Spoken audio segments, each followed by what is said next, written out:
इस वक्त 90 के करीब विदहोल्डिंग टैक्सेस हैं और हर बिजनेस को 8 लाख रुपए ऑन एवरेज साल के देने पड़ते हैं अगर वो रिटर्न फाइलिंग, डॉक्यूमेंटेशन और इस तरह की चीजों के लिए किसी अकाउंटेंट को हायर करे। जिसने अपना बिजनेस स्टार्ट करना है उसको 1000 पेजेस समझने पड़ेंगे कि हमारी एक्चुअल लायबिलिटी क्या है। हमें इस प्रिंसिपल के ऊपर शिफ्ट हो जाना चाहिए कि जहां पे सक्सेस बेस्ड टैक्स हो, यानी कि पहले कारोबार हो और फिर हमारा टैक्स कलेक्ट किया जाए, ना कि कारोबार और टैक्स को अलग-अलग देखा जाए।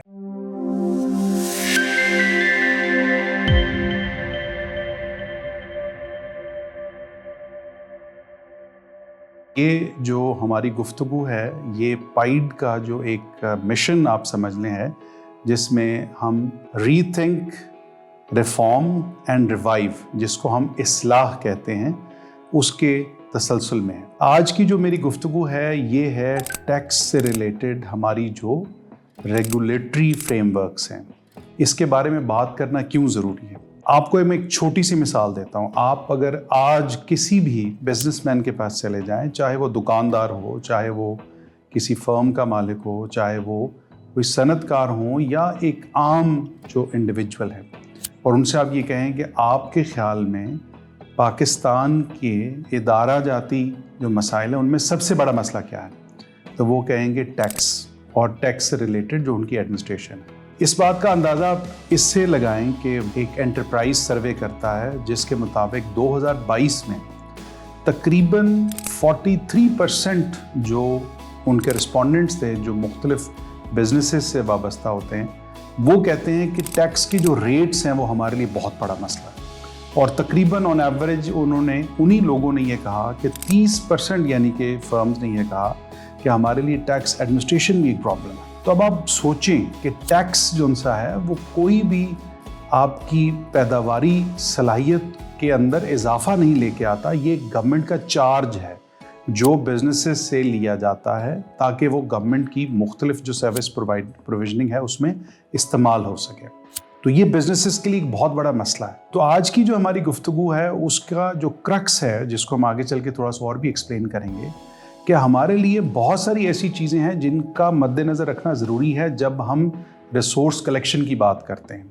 तो जब हम पाकिस्तान में जब भी टैक्सेस की बात करें तो हमें सिर्फ ये नहीं कहना चाहिए कि हमारा जो टोटल कलेक्शन है, टैक्स टू जीडीपी रेशो जिसको कहते हैं, वो बहुत कम है।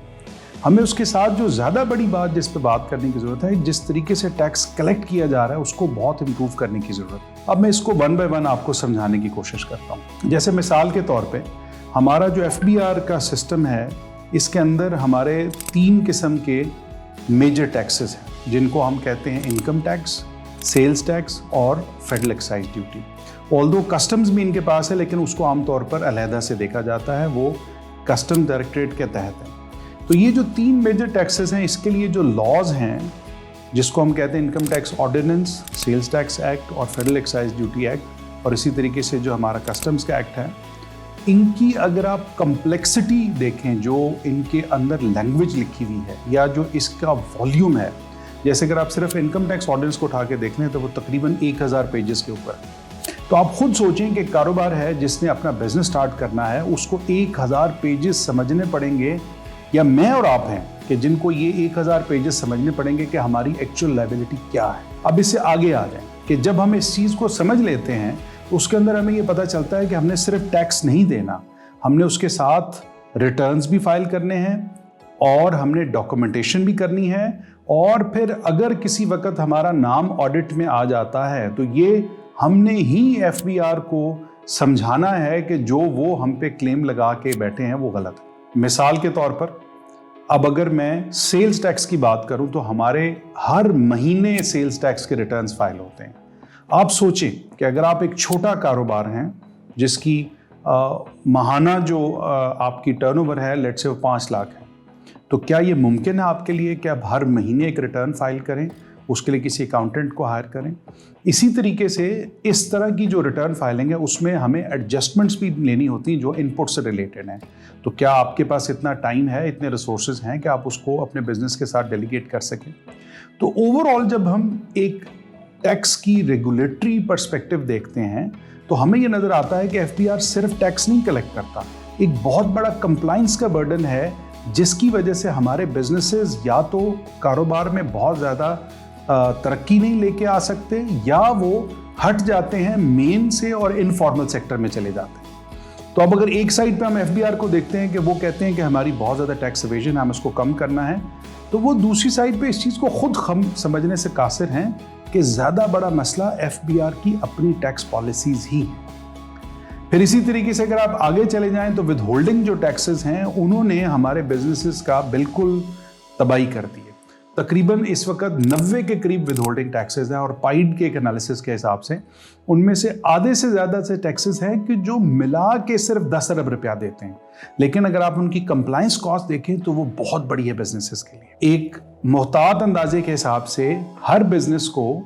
तकरीबन 8 लाख रुपए ऑन एवरेज साल के देने पड़ते हैं अगर वो एक रिटर्न फाइलिंग, डॉक्यूमेंटेशन और इस तरह की चीज़ों के लिए किसी अकाउंटेंट को हायर करें, और ये जगह के खर्चे के अलावा है। तो आप सोचें कि किस तरीके से बिजनेसेस इस बड़ी कॉस्ट को अपने कारोबार का हिस्सा बना सकते हैं। तो हम इस चीज़ के बारे में यहाँ पर हमने ये एनालिसिस करके रिजल्ट निकाला है कि हमारी जो मौजूदा पॉलिसी है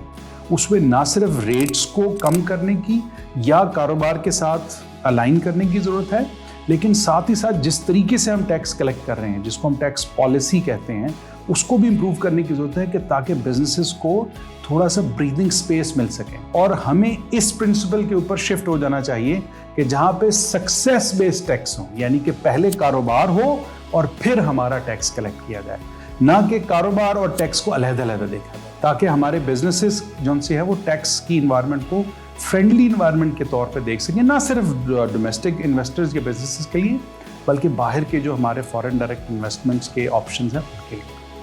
तो आइए मिलके इस चीज़ के बारे में काम करें और आने वाले वक्त की पॉलिसीज़ को इम्प्रूव कर सकें, और ये हमारा इस्लाह का मैसेज है। Thank you.